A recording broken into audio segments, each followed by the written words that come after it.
Motivo de alegria, nós estamos aqui mais uma vez na casa do Senhor para adorá-lo, bendizê-lo na beleza de sua santidade. Quero agradecer a Deus, louvá-lo por mais uma vez me permitir assumir esta santa tribuna para poder fazer uso da exposição de sua palavra. Quero aqui também agradecer ao pastor Oliveira, também a todos os demais irmãos que conjuntamente têm auxiliado o servo do Senhor, toda a sua casa, toda a sua família.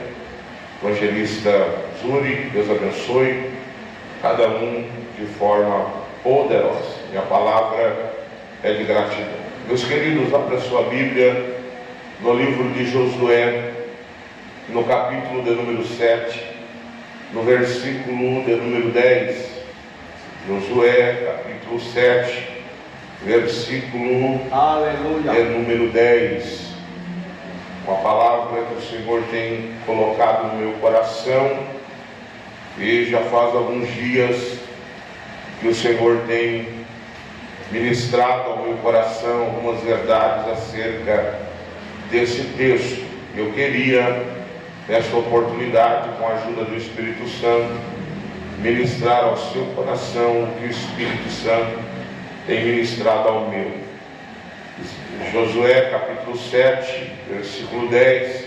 Quem encontrou, diga amém. Amém. Diz assim: então disse o Senhor a Josué: levanta-te, porque estás prostrado assim sobre o rosto?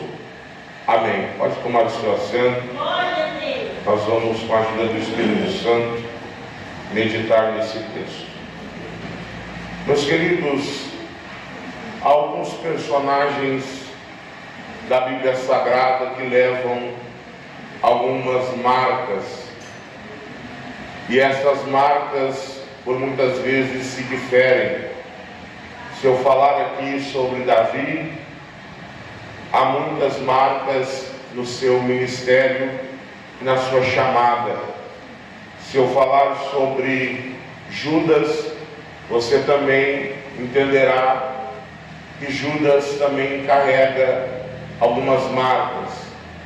Legados bons e legados ruins também são deixados ao longo da história.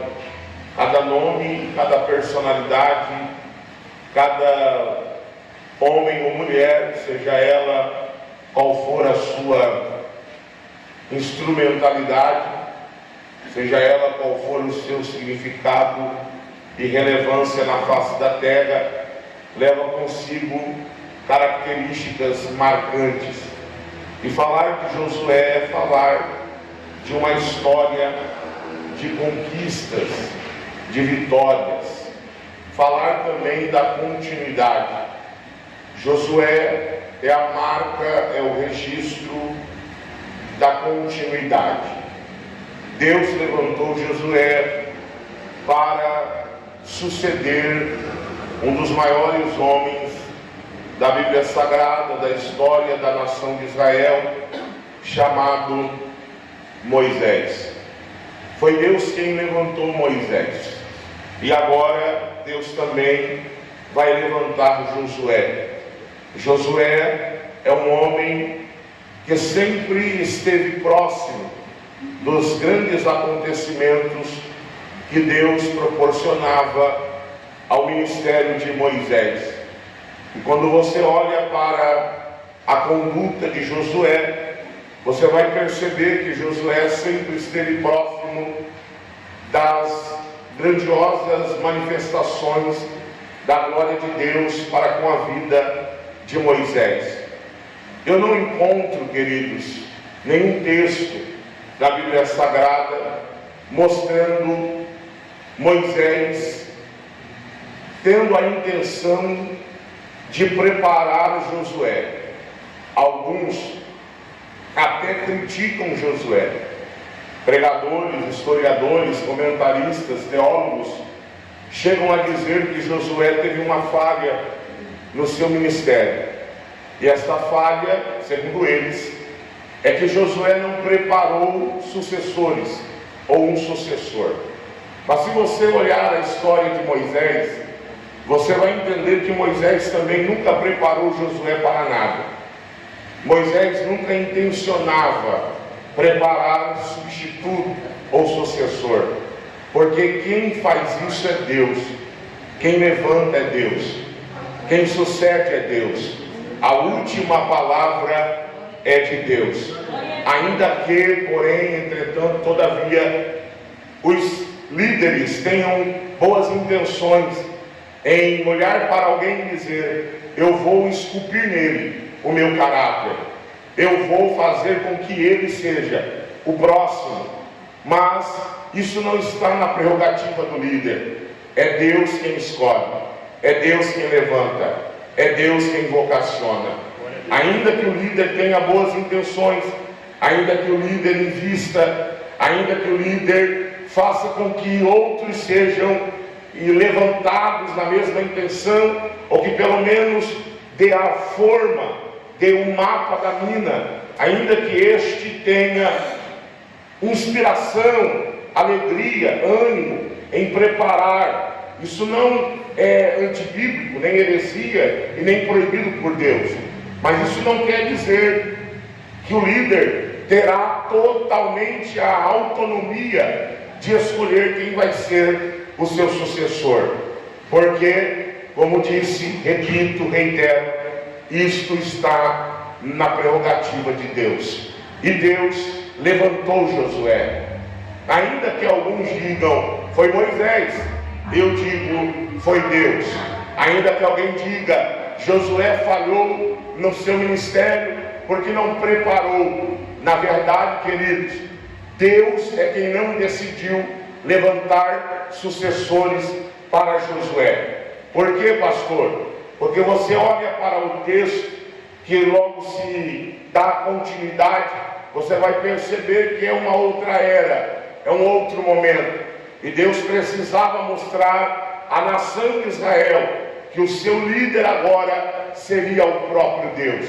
O povo não quis. Aí nós vamos entrar no período dos juízes e mais para frente no período monárquico. Mas o que se sabe, queridos, é que Josué é marcado por conquistas, vitórias. E aqui no capítulo 7 nós vamos encontrar uma rara situação. Que situação é essa? Uma rara situação de perda. Ele foi derrotado. A nação chamada Ai, a Bíblia diz que era uma nação pequena, com poucos contingentes de pessoas, de soldados. Mas a Bíblia diz que agora, depois deles sofrerem uma derrota, que é raro acontecer, é escasso acontecer no ministério de Josué, na chamada de Josué, na gestão de Josué. Mas o texto diz que isto não foi por culpa diretamente do líder. A Bíblia diz que havia um personagem que vai surgir no texto, chamado Acã. Acã será o responsável por contaminar o ambiente vitorioso. Ele vai transgredir, ele vai trazer para dentro das bagagens do povo de Deus. E até mesmo o texto sagrado nos informa que ele pega uma capa babilônica, alguns utensílios contaminados que eram considerados anátemas, malditos, e agora ele vai esconder nas suas bagagens, enterrado debaixo de sua tenda. Este é o motivo porque Israel perdeu para Ai. O texto diz, no capítulo 6, que Josué agora, diante de uma vitória que parecia ser garantida, fácil, ele agora se vê com uma derrota. A derrota que não fazia parte do seu vocabulário, o fracasso que não fazia parte da sua rotina, da sua convivência. Ele não sabia o que era perder, pois Deus lhe tinha dado como se fosse uma unção de conquista, como se fosse um rolo compressor, aonde Josué passava, nenhum inimigo lhe resistia. Deus disse a ele: assim como fui com Moisés, serei contigo, e hoje eu vou engrandecer o teu nome diante do povo, e todas as nações que não se aliançarem a ti serão destruídas, demolidas, pois nenhum homem vai resistir diante da tua presença. A Bíblia diz agora que ele se vê confuso. O que está acontecendo? Uma vitória que parecia ser fácil se tornou a pior e mais vergonhosa derrota da sua gestão. No versículo 6, ele rasga as suas vestes, se prostra em terra sobre o rosto perante a arca do Senhor. Ele fica ali até a tarde, juntamente com os anciãos. A Bíblia diz que ele deita pó sobre a sua cabeça. É do conhecimento de todos nós que o ato de rasgar as vestes e colocar pó da terra na cabeça é um símbolo de humilhação, é um ato de humilhação. Então ele está aqui humilhado, ele auto se humilha, ele rasga as suas vestes. E agora nos versos 7, 8 e 9, ele começa a clamar, ele começa a orar, precisando de Deus, de um esclarecimento, buscando de Deus o porquê da sua vitória se tornar derrota, da sua conquista se tornar um fracasso. Perceba, ele ora no 7, no 8 e no 9. No 10 vem a resposta. Qual é a resposta? Deus olha para ele e diz: levanta-te. Esta é uma resposta que a princípio não é harmoniosa a oração. Ou seja, a resposta de Deus nem sempre vai ser na mesma sintonia da nossa oração. A oração dele era: Deus, o porquê isso? O porquê perdemos? Porquê fizer? O porquê nós estamos perecendo? Será que o Senhor nos fez sair da onde o Senhor nos tirou, passar o Jordão, para que nós pereçamos justamente aqui na terra dos nossos inimigos, nas terras dos amorreus? O que sentido tem? Para onde o Senhor quer nos levar? O que é que nós vamos tirar como lição? Estou parafraseando esta oração dele. E ele quer saber de Deus o porquê eles perderam, o que aconteceu, quais são os motivos que fizeram Israel perder esta luta que parecia fácil, que aparentemente estava, como disse o outro aí fora, no papo, era mamão com açúcar, e agora se tornou escárnio, opróbrio, vergonha. Ele se põe a buscar de Deus um esclarecimento, mas quando Deus resolve respondê-lo, Deus responde dizendo: levanta-te. Deus não responde dizendo para ele o que aconteceu a princípio, a priori, primeiramente, em primeira mão. Deus disse: levanta-te. Esta palavra é uma palavra de ordem. Deus está querendo que Josué erga-se do seu lugar. Por quê? Porque no 6 mostra Josué prostrado. No 10 ele ainda está prostrado. O que eu tiro de lição é que Deus até permite que nós choremos. Deus até permite que nós murmuremos. Deus até permite que nós reclamemos. Deus até permite que nós fiquemos um pouco contrariados. Deus até permite que nós sintamos a dor do luto, a dor da perda. Deus até permite que a nossa humanidade extravase. Deus até permite que nós sintamos a sensação de fracassados ou de fracasso. Mas Deus, quando se revela no versículo 10, falando para ele, levanta-te, Deus está dizendo, tudo tem limite. Permiti você chorar, mas eu não vou permitir que você permaneça chorando. Permiti que você sentisse a dor da desobediência, a dor da transgressão. Permiti que você sentisse a sensação amarga do fracasso, mas eu não vou permitir que você se torne um fracassado. Chorar, pode chorar, mas permanecer chorando, nunca. Deus até permite que você murmure, que você reclame, mas se tornar um reclamador de carteirinha, não. Se tornar um murmurador de carteirinha,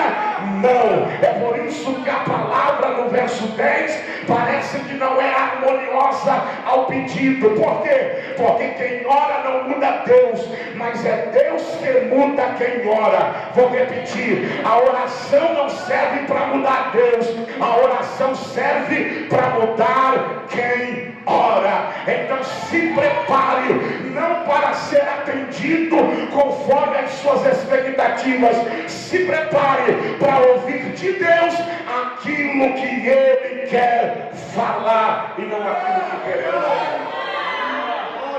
Levanta-te, é uma palavra de ordem, é uma palavra imperativa. Levanta-te. Por que Deus vai falar assim com Josué?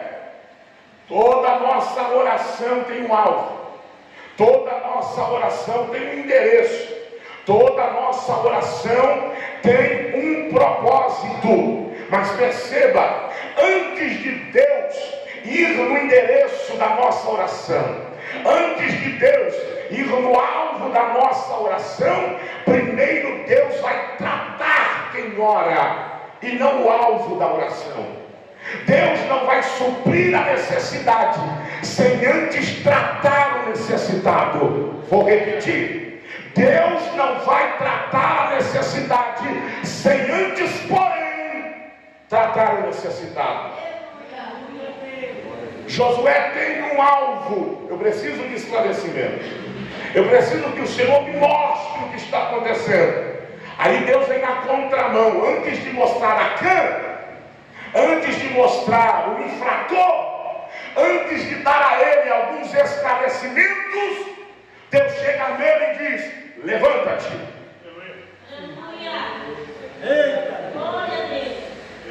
A palavra levantar no hebraico é kum, que quer dizer, entre vários significados, uma que me chamou a atenção é resistir. Deus está dizendo para ele: resista, suporta. Mas como? De pé. De pé. Por que de pé? Porque eu te chamei para ser cabeça no meio do povo. Eu te chamei para ser líder diante do povo. A Bíblia diz no versículo 6 que ele está prostrado até a tarde.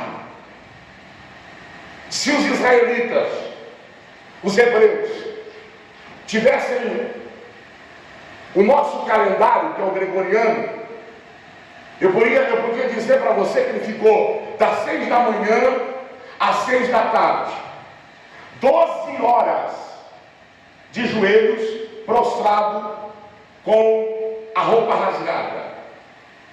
Mas o texto não dá aqui o sentido de que horário. O texto só diz assim que ele ficou até a tarde. Então dá a entender que já está anoitecendo.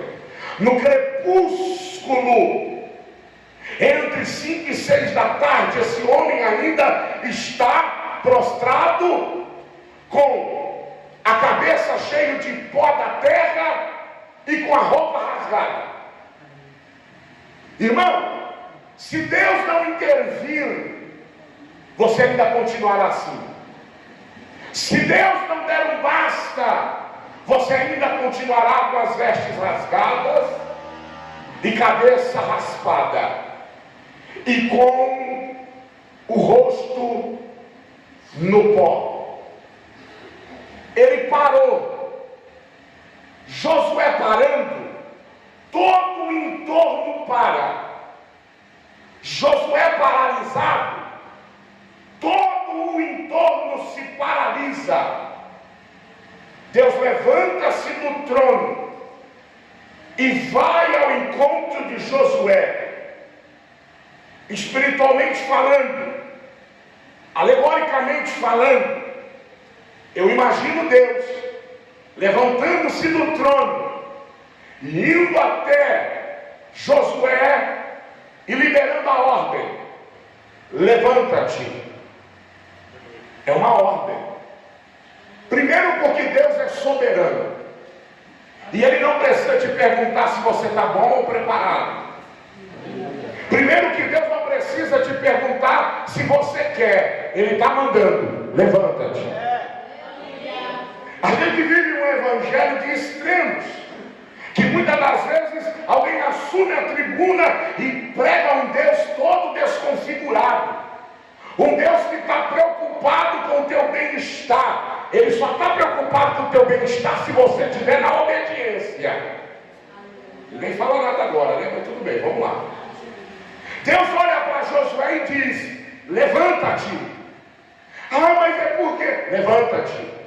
Não é porque? Levanta-te. Não estou te perguntando se dá para levantar. Não estou perguntando se você quer levantar. Não estou te perguntando se o teu psicológico está. Não, levanta-te. Não, mas não é o maior dia da minha vida. Não estou me importando com isso. Levanta-te. Mas será que eu estou preparado? Levanta-te. Eu ainda não senti de Deus. Larga a mão dessa papagaiada, meu irmão. Levanta-te. Será que eu ainda estou pronto? Levanta-te. É uma ordem. Ele é soberano. Abaixa um pouco meu retorno aqui, por favor, não ficar assim. Só um pouquinho meu retorno. Isso é engraçado, né? Nenhum pregador pede para baixar o retorno. Mas eu sei da potência que eu tenho vocal, então abaixa aí. Não vou ficar surdo. A maioria dos músicos são surdos porque gostam muito de retorno. Baixado, tem que equilibrar isso. Vamos lá. Isso, tá bom. Perceba que a ordem é: levanta-te. E Deus não consulta ele primeiro. Então eu estou pensando em: será que você pode? Será que está bom para você? Então, José, será que dá essa força para mim? Quebra essa para mim? Porque tem um povo aí precisando de você. Não, irmão. Ele é soberano. Ele não quer saber se você está pronto, se fisicamente está. Não, olha, agora pode, Senhor. Não. A ordem já foi liberada. Levanta-te. Levanta-te. No meio do processo eu vou te capacitando, eu vou te curando, eu vou te aperfeiçoando, eu vou te lapidando. Um dia minha mãe disse assim: eu vou parar porque eu tenho muitas dores, eu vou parar porque eu tenho muitas dores crônicas, eu tenho bico de papagaio, de tucano, de tanta coisa que minha mãe tem. Esporando, ela disse: eu só vou continuar se Deus me curar. Aí ela participou de um culto como esse. Deus levantou uma profeta e disse assim: eu não vou permitir que você pare, eu não vou te curar para você fazer, eu vou te curar enquanto você estiver fazendo. Aleluia, aleluia. Levanta-te. Primeira lição que eu tiro desse levanta-te: resista, suporte. Por quê? Porque você não pode ser refém dos erros de terceiros. Não deixe, Deus foi me dando algumas notas, eu fui anotando. Não deixe que os erros dos outros influenciem a sua caminhada. menais, orabaceria, remaracoma, narachandoremahastia. Josué, levanta-te, sabe por quê? Porque você não será o número dessa estatística. Você não entrará na estatística de quem perdeu, de quem parou, de quem desistiu por causa de terceiros. Na maioria, se você for fazer uma pesquisa e perguntar por que parou de ir para a igreja, por causa do pastor, por que parou de vir para a igreja, por causa da mulher do pastor, por que parou de ir para a igreja, por causa do líder da mocidade, nunca a gente também tem a hombridade de assumir nossos erros.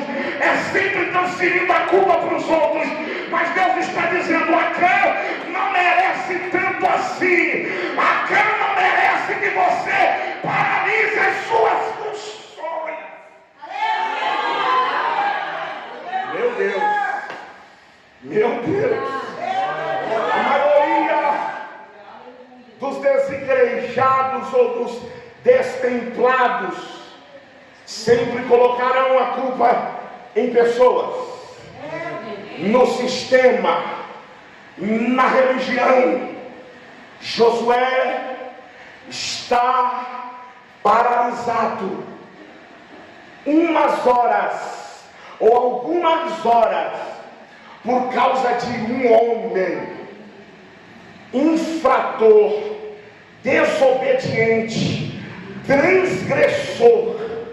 Mas ele depende, ou melhor, há pessoas que dependem do seu levantar.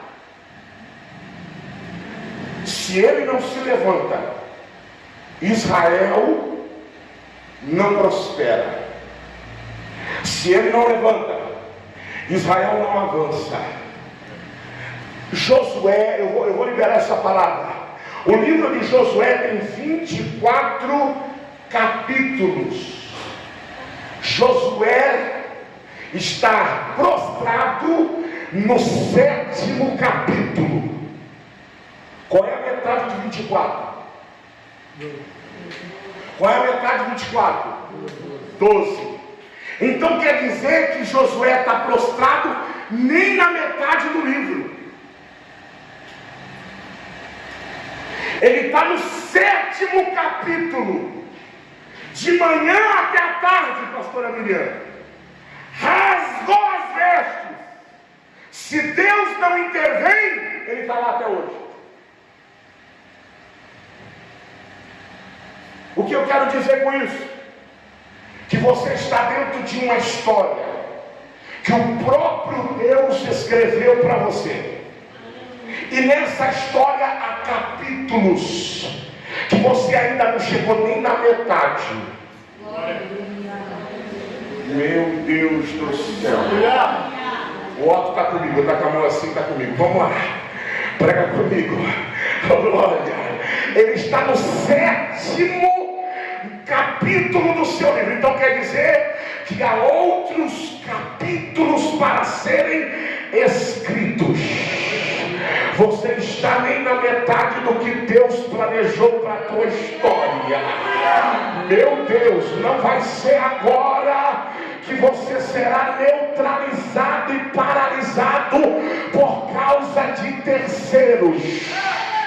A malignidade, eu já propus isso com o meu coração esse ano. A malignidade dos outros não vão me paralisar. Deus te chamou para ser bom, então não te paralise por causa da maldade de outros. Deus te chamou para crer, então não te paralise por causa da incredulidade de outros.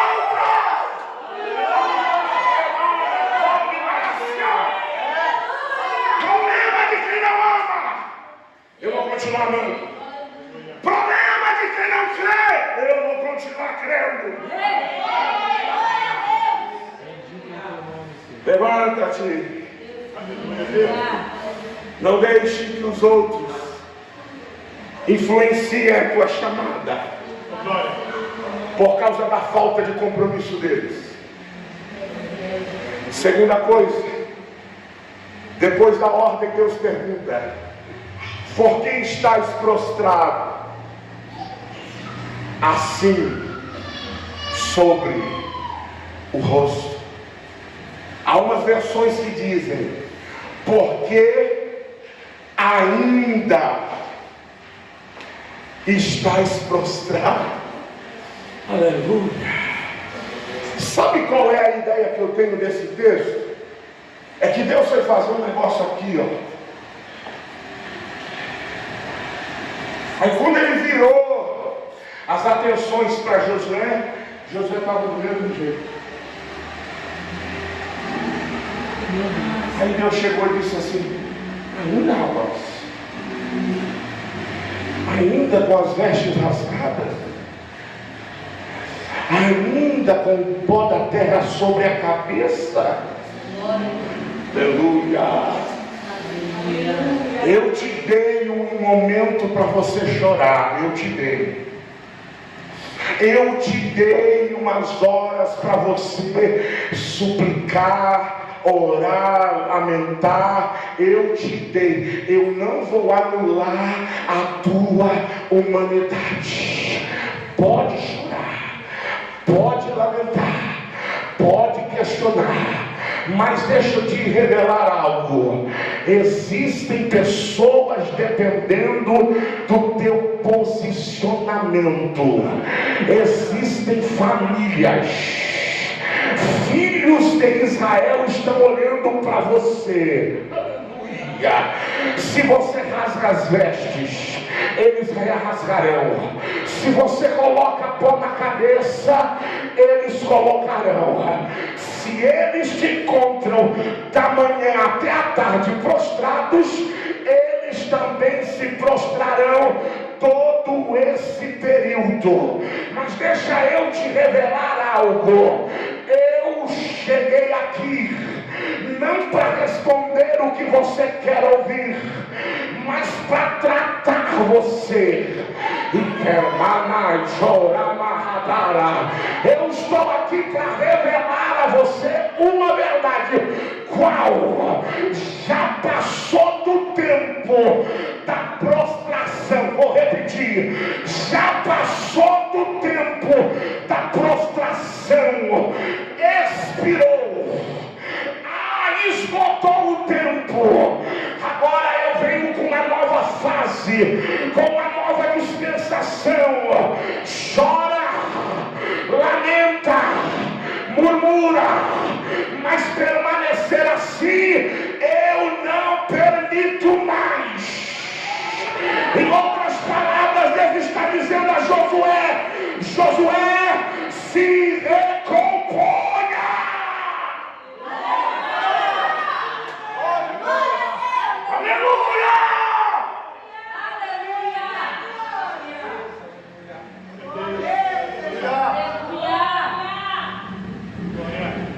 Segunda verdade no texto, Deus revela a ele que o passado é inalterável. Versículo 11, Deus diz: Israel pecou e violaram a minha aliança. Percebeu? Deus conjugou os dois verbos no passado. O verbo pecar no passado, o verbo violar no passado. Pecou, violaram. Sabe o que Deus está dizendo para ele? Não adianta mais chorar pelo leite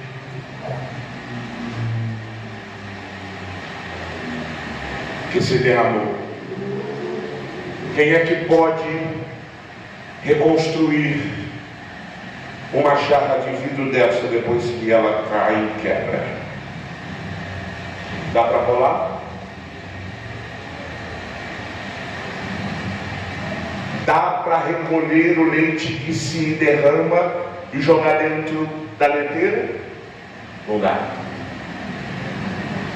Deus está dizendo para ele: Israel pecou e violou. Você está refém de um passado de coisas que não deram certo, e agora você está deixando de projetar um futuro diferente.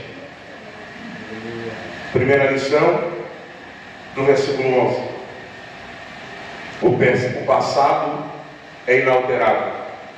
Segunda lição: não dá para reparar o passado. Ah, pastor, como eu gostaria de ir lá no meu passado e... Não dá, irmão. Não dá.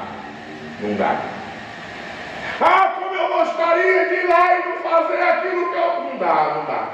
Felizmente eu tenho que te falar isso. Está registrado. Está marcado. Ficou. Mas Deus nos dá poder para fazer duas coisas: se recompor no presente, se posicionar no presente, para projetar um futuro diferente. Pastor, isso está no texto, está. Versículo 12 e versículo 13. Deus diz assim: dispõe-te, santifica o povo, e diz: santificai-vos para amanhã. Só você ainda não sabe que já existe um amanhã preparado para você. Se você soubesse que já existe um amanhã preparado para você, você já colocaria outras vestes hoje. Tiraria as vestes rasgadas, sacudiria a poeira da cabeça, lavaria o rosto com água, tiraria a rebela dos olhos, aquele catarro preso, sabe? Tiraria também. Aleluia. Entrava para a tenda e dizia: mulher, marido, filho, filha, o Senhor quer me reposicionar à posição original. Cadê a espada? Está aqui, Senhor. Põe na bainha. Cadê o capacete? Está aqui, Senhor. Põe na cabeça. Ele está me chamando para um novo tempo. E qual foi a estratégia que ele lhe deu? Ele disse para mim santificar o povo. Por quê? Porque ele está dizendo: se posiciona no teu agora, porque eu vou te dar a responsabilidade de projetar um amanhã diferente. Toda manhã que você acorda, Deus está te dando a oportunidade de ser melhor, de fazer melhor. Aleluia, vou falar isso aqui de novo. Toda manhã que você levanta da sua cama, Deus está dizendo: faça melhor, seja melhor. Faça melhor, seja melhor. O que ficou para trás ficou. Pastor, e agora? Pede perdão. Quem confessa e deixa alcança misericórdia. Não tem como reparar, ajustar, arrumar. Não tem como consertar. O que eu faço daqui para frente? Santifica, santifica. Eita glória, arruma a bagunça do teu presente e projeta o amanhã. Amanhã tem vitória, amanhã tem restauração, amanhã tem esclarecimento, amanhã a verdade vem à tona. Enquanto eu valorizo o meu agora, Deus projeta o meu amanhã.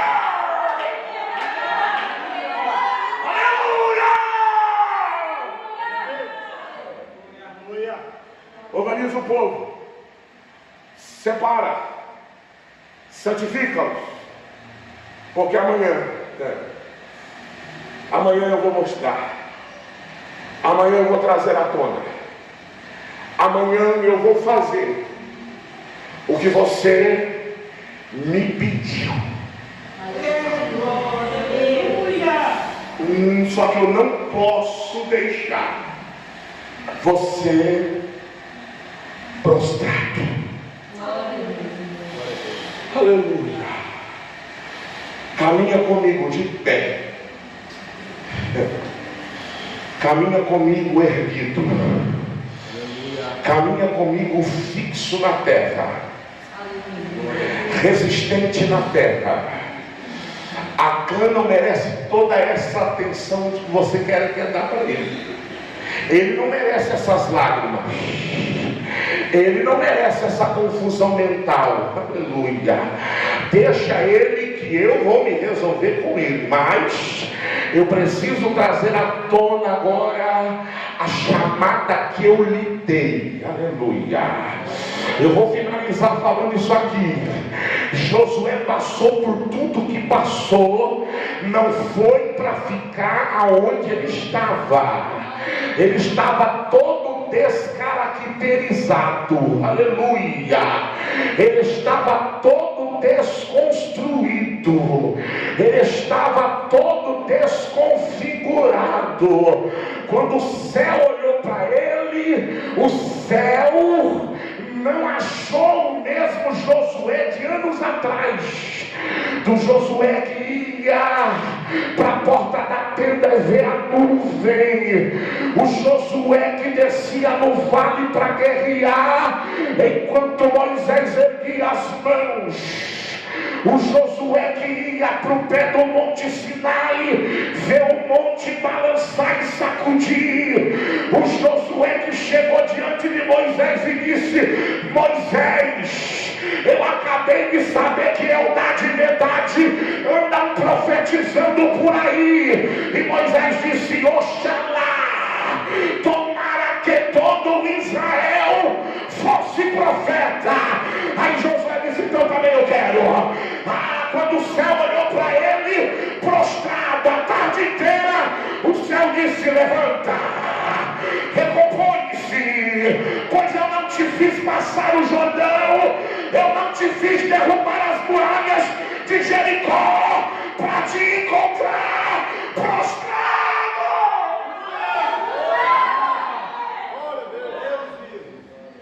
Você é muito mais do que esta situação. Eu não estou te reconhecendo, Josué.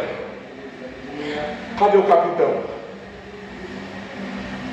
Cadê a espada na tua bainha?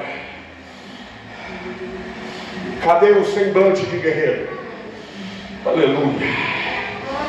Aleluia. Cadê a postura de general? Cadê? Cadê aquele Josué que descia ao vale, que guerreava, que conquistava?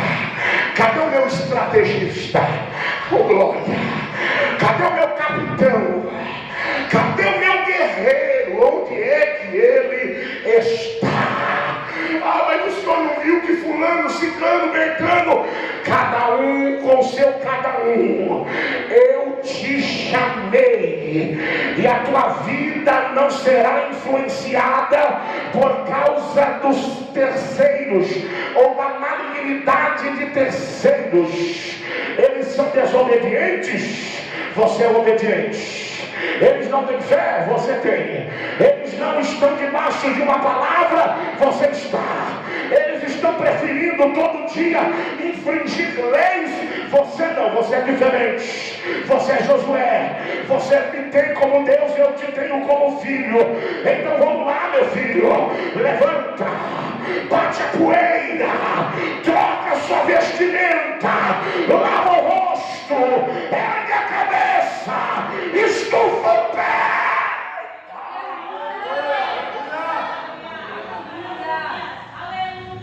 Há capítulos a serem escritos.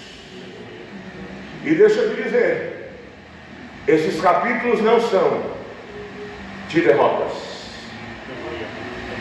Porque depois disso vem o capítulo 8. E o que tem no capítulo 8? Mais uma vitória. Aleluia! Aleluia! Mais uma vitória da gestão de Josué. Aleluia. Você vai passar esse capítulo 7. Você vai superar este capítulo 7. Você tem duas opções: ou supera ou morre.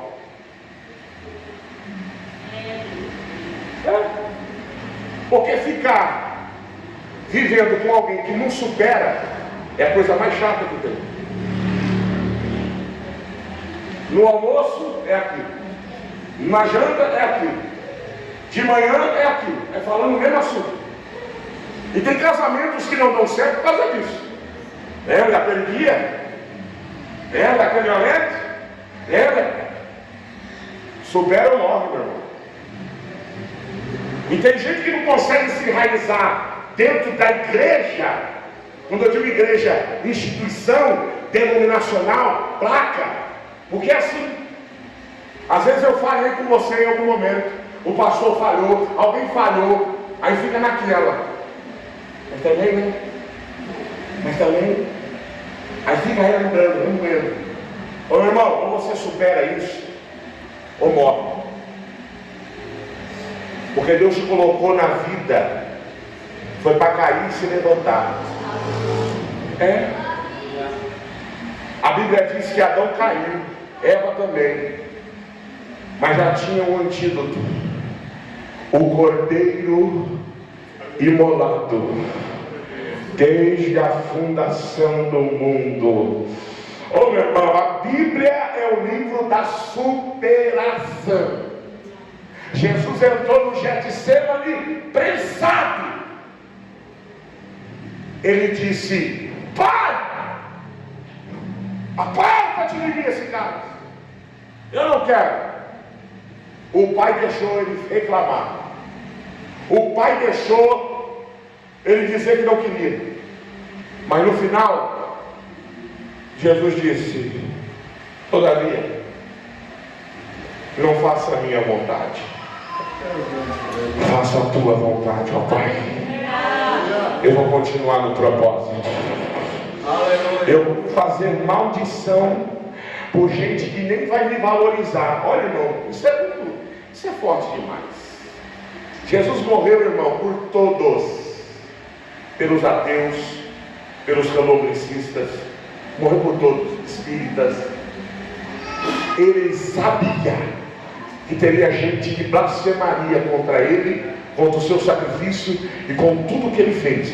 Mas mesmo assim, ele olhou para a cruz e ele disse: eu não vou por aqueles que vão me criticar, eu vou por aqueles que vão aderir ao meu projeto.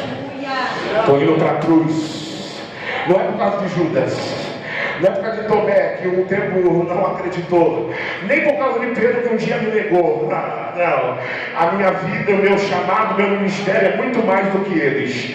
Vamos lá, eu estou indo para a cruz por causa de alguém que vai me amar, vai me dar a sua vida como devoção. É por eles que eu estou indo, é por eles que eu vou, é por eles que eu vou me sacrificar. Então nesta noite, Josué, pelo amor de Deus, levanta-se, se recomponha, porque há capítulos a serem escritos, e estas páginas serão marcadas pela palavra vitória, conquista, vitória, conquista.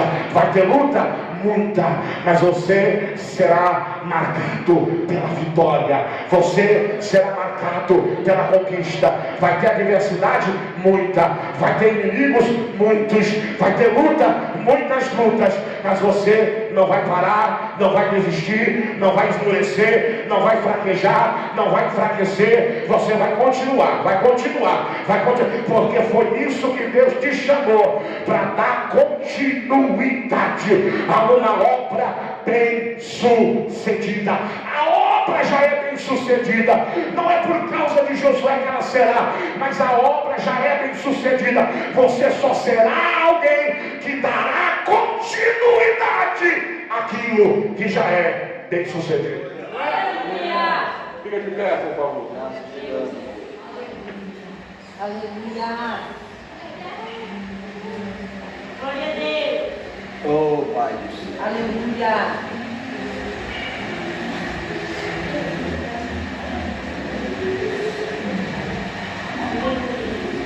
Se você sair daqui e não conseguir se lembrar de muita coisa do que eu preguei, lembre-se somente dessa frase. O Espírito Santo me deu enquanto eu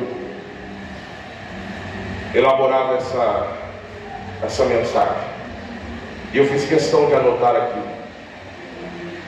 Não deixe com que os erros dos outros influenciem na minha chamada. Acã não merece tanta atenção assim. Eles existirão. Não estou dizendo que eles morrerão. Eles vão existir. Enquanto nós estivermos nessa terra, os Acãs, os Judas, os Pedros, os Tomé e tantos outros personagens que apareceram traindo, roubando, negando, eles vão aparecer. Herodes, Pilatos, tantos outros vão aparecer na nossa história. Mas não deixe que a transgressão deles modifique o que Deus tem para você. Glória a Deus. Você não foi chamado para ser igual a eles. Você é melhor do que eles. Não por si só, porque em nós não temos méritos nenhum, mas porque Deus colocou algo dentro de nós, que é o Espírito Santo de Deus. Aleluia. Ele nos faz ser melhor do que estes. Soberano Deus, eterno Pai, obrigado, Senhor, pela tua palavra. Nós estamos erguidos, levantados de novo ao nosso posto, à nossa posição original. E nós não vamos deixar com que o nosso entorno seja paralisado por causa da desobediência de alguns. Ainda bem que o Senhor intervém, ainda bem que o Senhor interrompe, ainda bem que o Senhor se manifesta para quebrar esse ciclo vicioso. Deus, não permita que ela ou que ele permaneça chorando. Não permita que ele ou ela continue fracassando. Quebra esse ciclo, Pai. Quebra, Senhor, este modus operandi pelo poder da tua palavra, em nome de Jesus. Aleluia. Amém. Deus abençoe. Obrigado.